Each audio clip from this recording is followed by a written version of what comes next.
Hey everybody, this is Dream, and today we have a massive 12-game college basketball slate. Before I get started, can you guys smash that like and subscribe button? It really helps the channel. I also want to note that there is a 5-game slate for the late night slate, which features the 9 o'clock games. I definitely recommend taking a look at that too, and when I do the team breakdown at the end of the video, you can definitely kind of take a look at that particular slate from that as well. So with that said, guys, let's go ahead and get into the slate itself. So I have my 4 core plays here on the board here. I think that guard is very deep today. I would actually recommend probably going 5 guards and 3 forwards on this particular slate. Just because there's so many good viable guards. Not only that, but a lot of the guards are in the $5,000 to $7,000 range. Look really solid today. I don't necessarily think it's great to overpay at guard today, especially if you want to get Trace Jackson Davis in, and he looks like he's a top-tier option on the slate, the best option on the slate by a mile. So with that said, let's get into the players I do like, though. We'll start with the forwards, actually, because I think there's less guys to talk about here.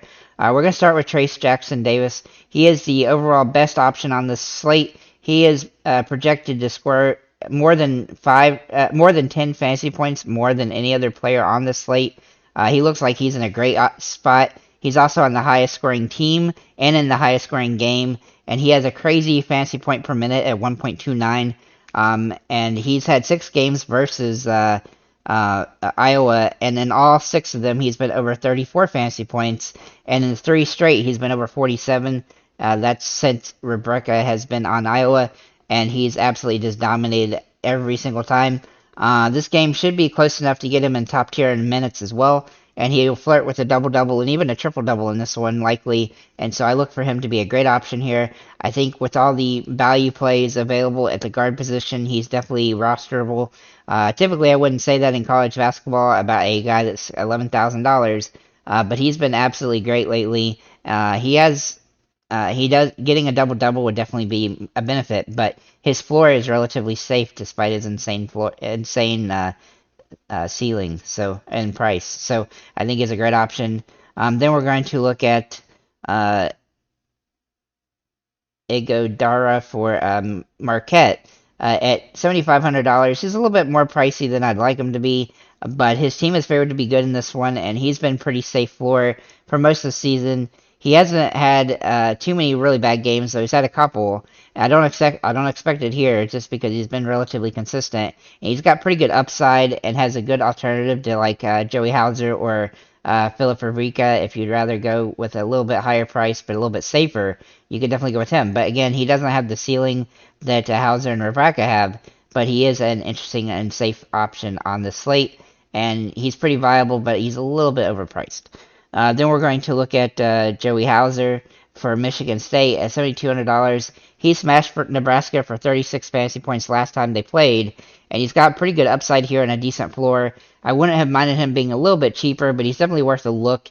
And with there not being a ton of great options at forward, he is definitely somebody I think is very rosterable on this slate in a plus matchup. Then we're going to look at Philip or Rebecca. Now, this is probably the one play that's going to be the most hard to figure out, simply because on paper he looks really solid. He's in a high-scoring game and has a good upside and a good fantasy point per minute, and he has a good ceiling and floor.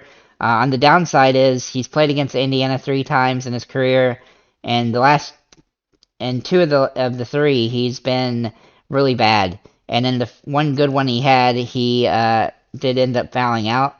So he has been much improved this season, and he is capable if he can stay out of foul trouble here. His price is also cheap enough that it gives him a little bit of leverage, but he's still a little bit more risky than I'd like him to be. But he is viable on the slate simply because there's not a ton of guys at forward that really look all that awesome.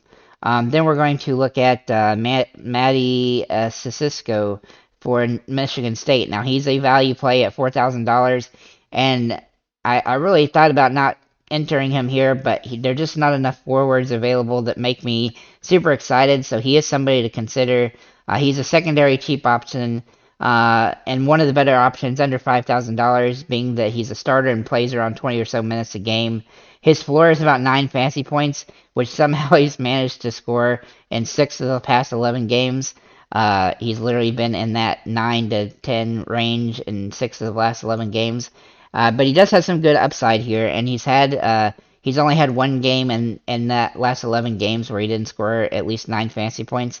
And for a guy that's $4,000, we can afford to take a little bit of a risk with him scoring at least 10 fantasy points here to pay off because his price has come down some. So, and this is a good matchup in a high-scoring game. I expect him to be a little bit more involved, and I don't necessarily expect him to have a giant game, but as long as it stays close, he should be getting a decent. He'll still get his full complement of minutes that he normally gets, and should be potentially good on the slate. The real risk here is his fantasy points per minute being rather low. But overall, he is probably the safer sub $4,000 play on the slate in general. As for guards, we've got a lot of those to talk about. I've got 9 guys for you to consider. We're going to start with Wade Taylor. Now, I almost didn't include him because he's a little bit pricey at $8,000, but he's played really good. And he is a guy that, while he is priced a little bit higher than I'd want him to be, considering the fact that we have plenty of guys that we can pay down at guard for, in the $5,000 to $7,000 range, he is somebody you got to consider because he's just been pretty solid. He has big game potential, but not quite as much as you would like him to have for the price. But he's one of the few guards that over a fantasy point per minute. And, when it comes to guards, it's really hard to find guys that really fit that. But he also is kind of more of a small forward, and he does manage to get some assists and rebounds. And so I do think he's in a good spot here. I just think he needs to, as long as he stays consistent, he is a pretty decent play, especially with his price having come down a little bit from the last few games. So I think he's viable, but he's not a must-play by any stretch, but he's somebody to consider. Then we're going to look at Tyson Walker from Michigan State. Now, there's a lot of guys on Michigan State look interesting. He's kind of a secondary option because he's one of the higher priced ones, but he also has a good floor, and he has had some decent upside as a result of his play. He's worth a look here, and he's had 2 games versus Nebraska that have been really solid. His floor has had a couple games lately that were not ideal, but he also has had some big upside games, especially in tight games and high-scoring ones, which this should be. And that's the type of situation where I like to utilize him, especially in a game against a team that really doesn't have a whole lot that can slow him down. Then we're going to look at Hoggard for Michigan State, who is a lot better play than Walker. He's one of my top plays on the slate. His floor is around 20 fantasy points, which is really good, and his ceiling is about as high as you would like for a $6,500 player. He has a really safe floor. He's got a nice ceiling, and he's on a large slate like this. He's a great option for a value play that kind of fits to help us pay for some other guys that we want. He also plays around 30 or so minutes a game, and he doesn't have much issue with fouls. He just looks like a relatively safe option. He hadn't had any games that you're just like, oh my gosh, can't I play him? At this price, he's very safe and has good opportunity. Then we're going to look at Justin Moore from Villanova. He is a kind of a secondary option, but he has played really well since January 29th. He's only played since January 29th, rather. So he's only played a handful of games, but he's been good in all of those games, being over 15 fantasy points, including 4 straight over 23. And if he can do that again, he should have some upside here. He has been a bit streaky when it comes to scoring, but he does get some assists and rebounds that does help him a little bit. But Villanova is not projected to do particularly great today, but he does have some upside here, and he's definitely viable on the slate. Then we're going to look at Dexter Dennis for Texas A&M against Mississippi. Now, Texas A&M in this game should be pretty decent. He has a pretty good floor and has some good upside. He does have a bit of a wild minute fluctuation where he tends to sometimes play like 20 minutes instead of 30. But overall, he is worth a good look, and his price is just too cheap for his potential here, and so he's definitely viable on the slate. Kyle Lofton also looking very interesting for Florida against Georgia.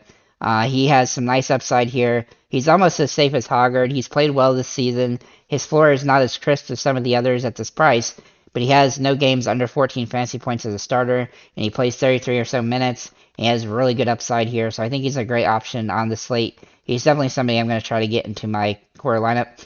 And then Eric Hunter is a contrarian option here. he has a below average floor, but he has a very high upside. Butler's kind of in a weird spot because they don't look particularly great, but he does have some nice upside here. His fantasy points per minute kind of suck, though. He does need to be motivated to play well, but Marquette should be a game where he should theoretically have some upside, but he scored 14 fantasy points last time he played them, so he's very streaky. But he is somebody to consider, especially when you're trying to, put in a bunch of guards on the slate. He's definitely somebody to look at. Zachary, for Boston College against Wake Forest. Also very interesting today. He has some good upside here. He's had some injuries through the year, but he's been a decent secondary option for this price. There's several guys that seem a little bit safer than him, but he has just as much upside as they do, and he has a good ceiling and a decent floor. And so I do think he's viable on the slate, and he's a pretty good price. He can actually 5x in this situation. So I definitely think he's somebody to take into consideration. And then, obviously, Jaden Atkins for Michigan State. He is also a core play at $5,000. His floor is a bit lower than Hoggard, but he's just as safe at this price and has played well all season long since becoming a starter. He also has some rebounds. He also rebounds well for somebody in the guard position, making him a top-tier option today. I think is a viable option and a good slate, a good way to start your roster. So, also, I was going to look at now the teams themselves, and if we look at the individual teams, we're going to note that there's one team that's projected to score over 80 points, which is Indiana.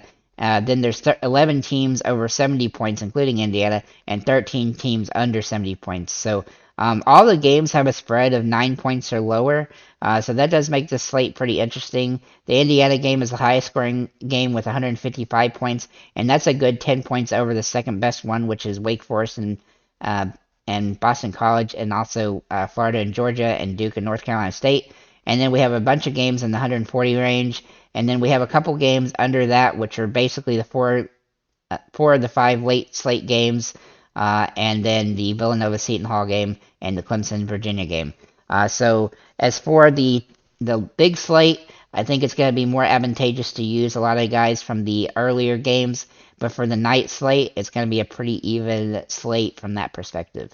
With that said, let's get into the individual teams here. We're going to start with Marquette. And Marquette is favored to win this game against Butler by 9 points. The total of points here is 142, which is pretty good for the slate.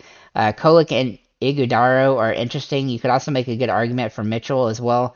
The minutes here are good and but they do go deep in the bench beyond those 3, and so it's a team that you have to be aware of that's a situation. Not only that, but it could potentially be a blowout. And so it's a little bit risky, but they're still viable for those guys. As for Butler, I look at them as a interesting option today with Taylor and Hunter here, but they do seem risky in a game that's a bigger spread on the slate, and they're being one of the lower scoring teams on the slate today. So it's a little bit irritating, but I do think Taylor and Hunter have some viability, but they're still a little bit risky as a result of the situation there. Then we're going to look at the Duke North Carolina State game. And one thing I'll say about Duke is that they are favored to win the game and score 75 points, which is pretty high for the slate. When it's a pretty close game with 145 points total, which is tied for one of the highest. I do like Ryan Young, though his minutes are a disaster area, and that makes him very risky. Same with Lively. Other guys seem a lot more overpriced. Proctor does look interesting, but guards are very deep on the slate, and so it seems like a little bit risky to utilize him. Duke is kind of frustrating because they don't really play a consistent lineup and they do play a lot of guys kind of in a sporadic minutes aspect, and a lot to do with the fact that they're a pretty young team. And then if we look at North Carolina State, Joyner looks the most interesting here along with Morcell and Burns, but it's tough sledding in a game like this that makes him interesting but not a great play, a great team to really stack here, especially in a tough matchup against Duke. Then we're going to look at the Florida game, and Florida is projected to win this game by 2 points, and it's also one of the higher scoring games on the slate. There's not much to dislike about Kyle Lofton, and you can make the case for Richard, and a Hail Mary case for Jones and Reeves. The forwards also look pretty interesting here value-wise with Castleton out, but they don't have big-time upside. But this team definitely has some stacking potential if you want to go that route. But it's still a little bit risky, simply because aside from the guys I mentioned, they're a little bit overpriced, and they do play a lot of guys a decent amount of minutes. As for Georgia, they also have a good argument for Justin Hill, but everyone else seems wildly overpriced, and they don't really play anybody over 30 minutes. Makes it for kind of a tough team to put into fantasy, simply because their minutes are kind of streaky.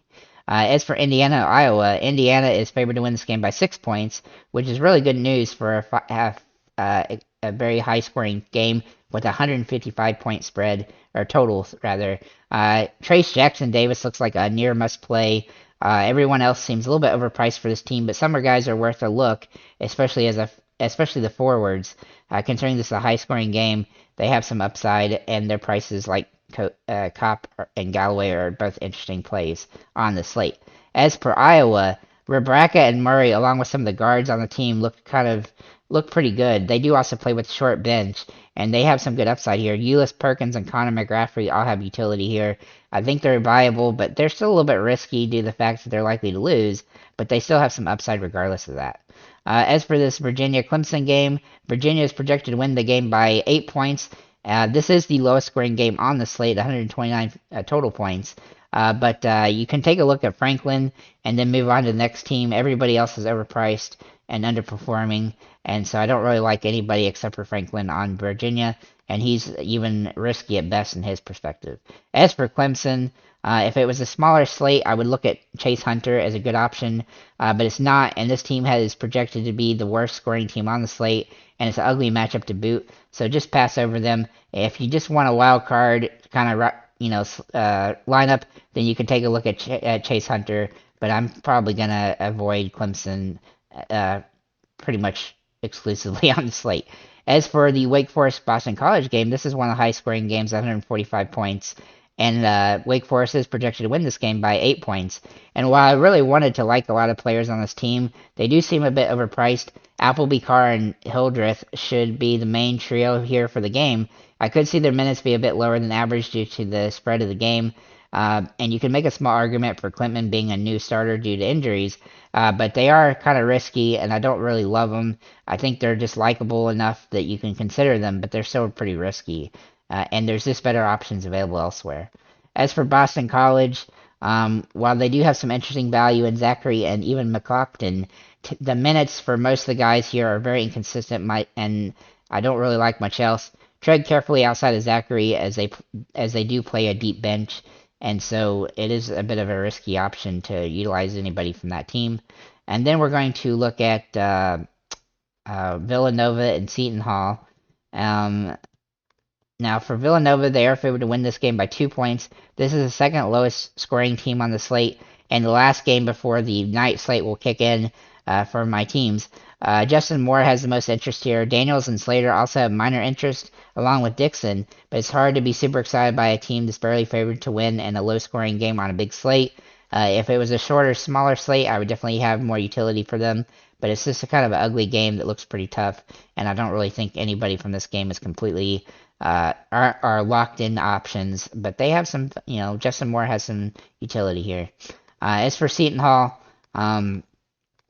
this is obviously a rough game for DFS. It's going to be more ridiculous with this team, as there are a lot of question marks here and guys who are very streaky in minutes, and the fantasy points for minutes as well are pretty bad here. The usage also makes this team look really tough to roster, as they kind of have a very broken up, what would you say, usage streak. So in other words, a lot of guys have similar usage on this team, and so it's, it seems like one or two guys each game kind of do their thing, and the others kind of take a secondary look and then become the better players the next game. If anybody on this team were worth a look, it would be Udo Kale, but he has a very low floor, and so he's very risky, especially on a low scoring slate. So it's not a team that I really feel all that obligated to really like here. Then we're going to get into the 9 o'clock games, and we're going to start with the Kansas-Texas Tech game. This is the highest scoring game on the it's one of the highest scoring games on the slate, 145 points. The only one being higher is the Indiana game. And as bizarre as it is, it's really hard to like this team despite the injuries and the spread of this high-scoring game.